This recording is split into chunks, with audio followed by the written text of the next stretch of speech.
we are on the scene. The race for the White House is heating up. We're beating Biden. How dare he say that? If it's breaking news, we're live with the latest coverage. From the White House, the State Department, and Capitol Hill, we know the issues, but above all, we know the players to bring you the latest in-depth analysis on all the key stories that we're covering. I'm Eric Ham. Join me from Washington here on Firstpost America.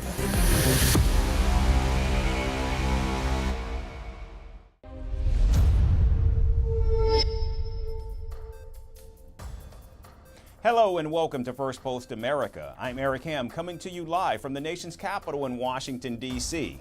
Over the next few minutes, we'll take you from the United States and around the world, covering all the top stories of the day.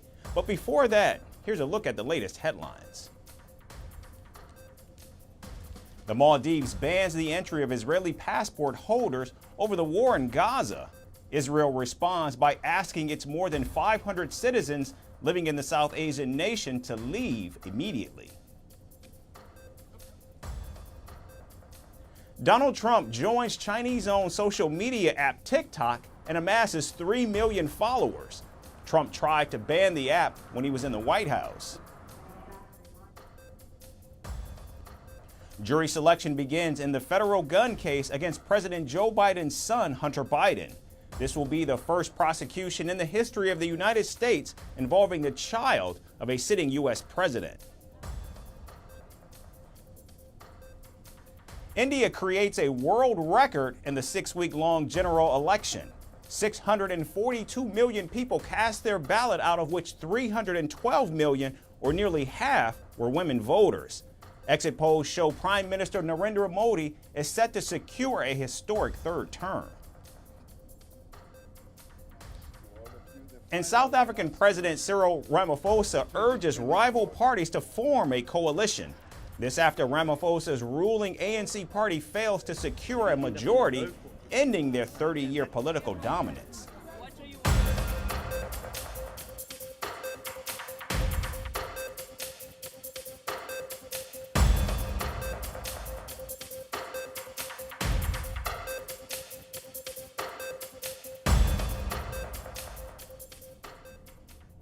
We begin in the Middle East. Over the weekend, U.S. President Joe Biden proposed a 3-phase ceasefire deal between Israel and Hamas.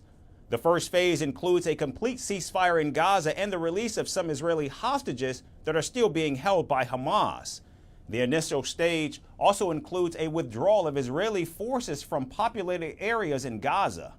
And the second phase includes a permanent end to hostilities and the return of all living Israeli hostages, which would be followed by a complete Israeli withdrawal. The final phase caters to the reconstruction of Gaza and the return of the remains of Israeli hostages to their families. Now, Qatar and Egypt have urged both Israel and Hamas to accept the deal proposed by President Biden. Israeli Prime Minister Benjamin Netanyahu's office has tentatively accepted President Biden's proposal, but called it a, quote, not so good plan, end quote. However, Netanyahu stresses that there would be no ceasefire in Gaza until Hamas was militarily defeated. Now, backing Netanyahu was Defense Minister Yoav Gallant, who said Israel wants an alternative to Hamas in Gaza. In parallel to this important military operation, the security establishment under my instructions is preparing the governing alternative to Hamas. While we will isolate areas, remove Hamas operatives from the areas and introduce other forces that will enable an alternative government that will also threaten Hamas. Now, Netanyahu's mixed signals has Washington worried that Israel will in fact not stick to the ceasefire proposal and continue its war against Hamas. Meanwhile, far-right ministers and Netanyahu's government have threatened to quit and dissolve the parliament if President Biden's proposal is accepted. Israel's finance and national security ministers say the deal is a, quote, victory for terrorism, end quote. Meanwhile, Netanyahu is getting support from his political opponents, urging the Israeli prime minister to, in fact, take the deal. Even families of the Israeli hostages have urged Netanyahu to accept the deal and secure the return of their loved ones. I'm here to support my government in taking this deal the deal that Netanyahu suggested, our Prime Minister, that will get all our people back home. We are all here in support for the return of all hostages. Hamas officials have said they will, in fact, accept President Biden's deal only if Israel accepts it first. Meanwhile, President Biden said the onus is now on Hamas and they should, in fact, take the deal. This is truly a decisive moment. Israel has made their proposal. Hamas says it wants a ceasefire. This deal is an opportunity to prove whether they really mean it.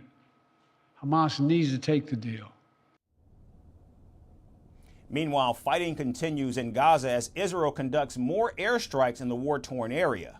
The war that began in October of last year has its first chance at peace, but only if Israel accepts President Biden's proposal. And now, all eyes are on Netanyahu.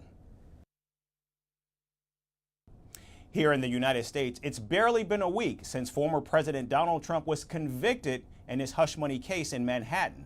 And now his allies at home and even abroad are standing up for the convicted felon. MAGA supporters and the Republican Party continue to call the conviction a political witch hunt.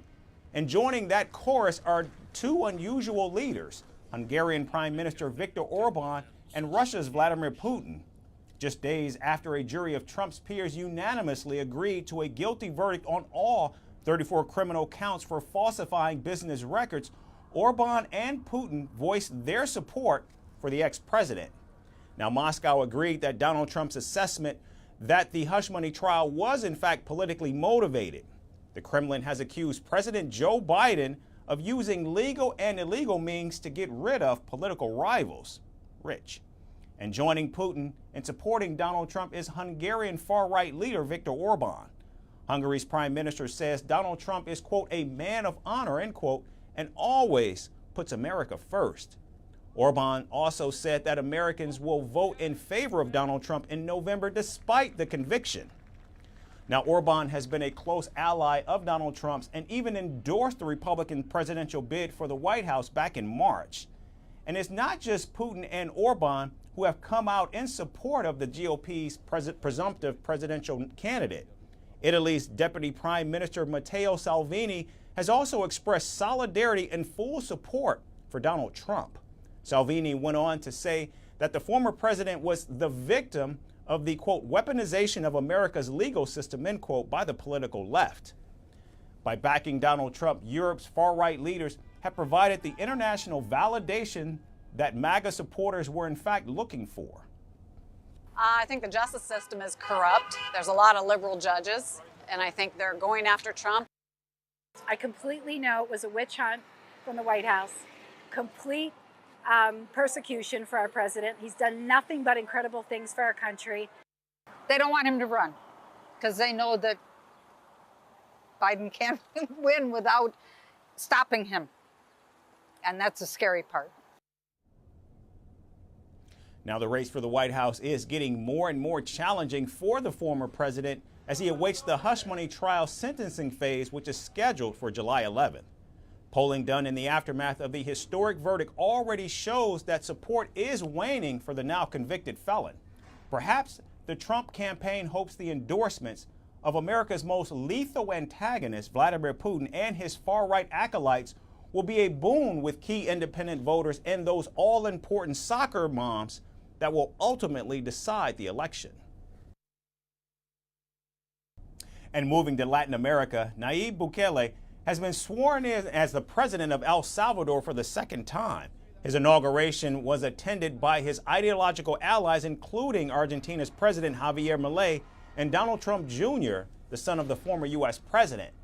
Now, this was amid security concerns after police say they thwarted a plot to detonate bombs at different locations across the country. Bukele, the 42-year-old former nightclub manager, was re-elected in February with 85% of the vote. The self-proclaimed, quote, coolest dictator, end quote, was only able to seek re-election, however, after a Supreme Court ruling allowed him to bypass a constitutional ban on consecutive terms. Now, in his inauguration speech, Bukele pledged to fix the economy following his successful treatment of the cancer of gangs. Salvadoran society is still like a sick person. It has had multiple illnesses since it was born for a long time, since the birth of our country. We have problems with economy, health, education, infrastructure, employment, housing, and a long list. But over 30 years ago, a bigger and more urgent disease appeared, the cancer known as gangs, which turned into the most urgent problem that needed to be solved. We all remember that. Now, Bukele enjoys sky-high approval ratings due to his heavy-handed crackdown on criminal gangs since he first came to power in 2019. In fact, under his rule, El Salvador went from being called the world's murder capital to among the safest nations in the region. In fact, last year, the number of murders in El Salvador fell to 154, down from 495 the year before, which is a nearly 70% decrease. The Salvadoran president declared a state of emergency back in 2022 that's still under effect today to arrest almost 80,000 presumed gangsters without a warrant. Bukele built the largest prison in Latin America to house these alleged criminals. However, human rights organizations have criticized his campaign and have reported the killing and torture of detainees, including minors. Now, many hope Bukele will fulfill his election promise of fixing the economy. The poverty rate has swelled to more than 27%, and food inflation has outpaced salary increases. Another concern is public debt, which has skyrocketed to more than $30 billion, or 84% of the GDP. In 2021, President Bukele made Bitcoin a legal tender in El Salvador, the first country in the world to do so. Now, this was to revitalize El Salvador's dollarized and remittance-reliant economy. In fact, he's invested an undisclosed amount of taxpayer money in the cryptocurrency despite warnings about volatility risk. Last week, officials from Argentina met Salvadoran authorities to enhance their adoption of Bitcoin as well. The spotlight on President Bukele has only grown brighter, and so is the pressure to find a cure for El Salvador's ailing economy. And staying in Latin America, Mexico has elected Claudia Sheinbaum as its first ever female president in 200 years. Her landslide victory is likely to be the largest win that any presidential candidate has had in the country's recent history. And while the euphoria is certainly high, it comes amid the backdrop of an out-of-control cartel violence and high homicide rates. She's also facing delicate relations with the nation's neighbor to the north, the United States. Our next report gets you more details on Mexico's presidential election results. Claudia Sheinbaum has been elected as Mexico's first ever female president. She will be the first woman to rule the Latin American country in 200 years. The 61-year-old belongs to the ruling Morena party and will succeed President Andrés Manuel López Obrador. I want to thank you as well because for the first time in the 200 years of the Republic, I will become the first woman president of Mexico. I didn't get here on my own. We all women got here together, our female heroes who created the nation, our female ancestors, our mothers, our daughters, and our granddaughters. I congratulate all the Mexicans that by participating in the election demonstrated that Mexico is a democratic country with peaceful elections. Counting showed Sheinbaum garnered well above 50% of the votes to beat rival Xochitl Gálvez in the presidential race. Gálvez, the other woman presidential candidate, led the coalition of largely conservative parties, but conceded defeat, saying she hoped Sheinbaum would resolve the serious problems faced by Mexico. Sheinbaum's landslide victory could be the largest win that any candidate has had in Mexico's recent history. Felicito. I congratulate Claudia Sheinbaum, who came out as the victor with a wide margin. President Sheinbaum possibly got the most votes in our country's history. So, who is Claudia Sheinbaum and how did she become so popular? Sheinbaum is the second daughter in a Jewish family of scientists, and she herself is a climate scientist and academic who began her political journey back in 2000. Sheinbaum has snagged multiple firsts throughout her life, like the first woman to obtain a doctorate at the prestigious UNAM Faculty of Engineering, the first woman to be elected to the Tlalpan mayor's office, and the first woman to become the head of government of Mexico City. Now, this election, women voters cheered the prospect of a female president in the hope that a feminist candidate would resolve the issue of femicides. The Latin American nation sees around 10 women or girls murdered every single day. The first challenge that awaits Sheinbaum is the growing drug cartel violence, which also plagued this year's election. Hours before polls opened, the death toll of political candidates being killed crossed 35, and reports called this presidential poll the bloodiest in Mexico's history. Sheinbaum's other hurdles include Mexico's emissions of greenhouse gases and high homicide rates. She will also have to manage delicate relations with the neighboring United States over the issues of migration, narco-trafficking, human trafficking and arms flow. For Mexico's first woman president, Claudia Sheinbaum, governing the country would be more difficult than winning the election, as Obrador leaves behind a complex governing legacy and scores of problems yet to be resolved.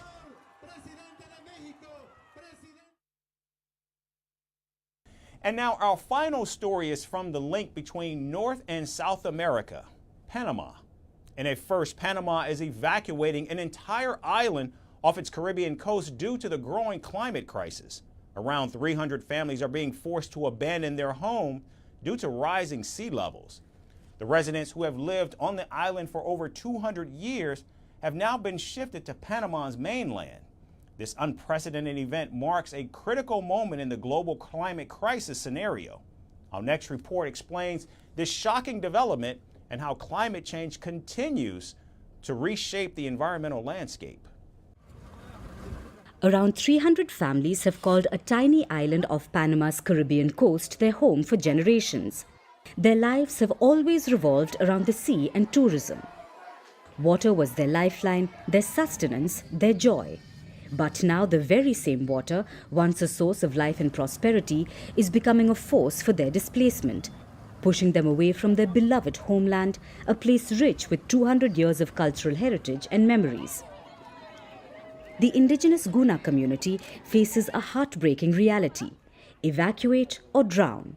They are being asked to leave their homeland where generations of their ancestors grew up, laughed and loved. This island, only 366 meters long and 137 meters wide, has been their world. Now they are preparing for an unimaginable change of moving to the mainland and abandoning everything they cherished. And the reason for this is the relentless march of climate change.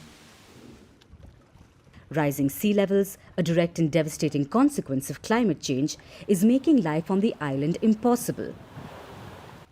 Experts warn that the islands, barely half a meter above sea level, will soon be completely submerged. The Gunas will be forced to leave all of their islands, perhaps within decades. Panama's government has relocated them to a place just 8 minutes away from their island, offering brand new houses.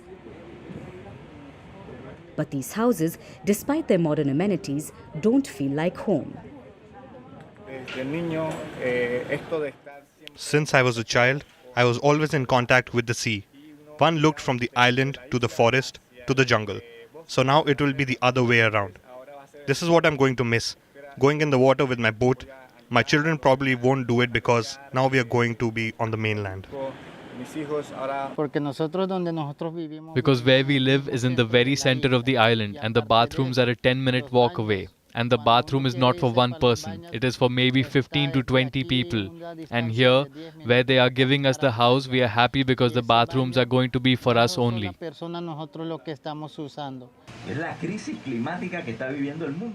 It's the climate crisis that the world is experiencing. And obviously, among the effects of the climate crisis is the increase of the ocean levels of the seas, and this has forced us here in Panama to relocate the islanders to this urbanization. Despite the gradual sinking of their island, some residents have chosen to stay until the last possible moment. They are refusing to abandon their homes until it's utterly unsafe, and the government respects their courage and decision. Year after year, the island endures the relentless forces of climate change. Strong winds in November and December whip up the sea, flooding streets and homes. The islanders have tried to hold back the sea with rocks and corals, but their efforts are futile against such overwhelming natural forces. These islanders have lived virtually pollution-free lives. Their contribution to climate change is nearly zero. They lead simple, sustainable lives, unlike the giant cities that choke on their own emissions. Yet it is they who are paying the highest price for a crisis they did not cause. The plight of the Guna community is an urgent reminder that climate change is real, and its most devastating impacts are being felt by those who are least responsible.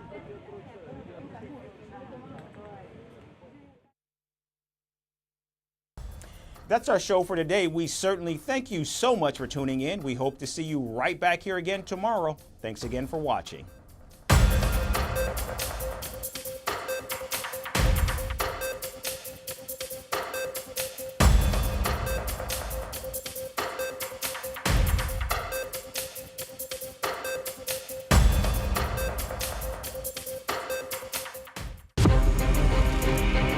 From impeachments to inaugurations, if it's a political story, we are on the scene. The race for the White House is heating up. We're beating Biden. How dare he say that? If it's breaking news, we're live with the latest coverage. From the White House, the State Department, and Capitol Hill, we know the issues, but above all, we know the players to bring you the latest in-depth analysis on all the key stories that we're covering. I'm Eric Ham. Join me from Washington here on First Post America.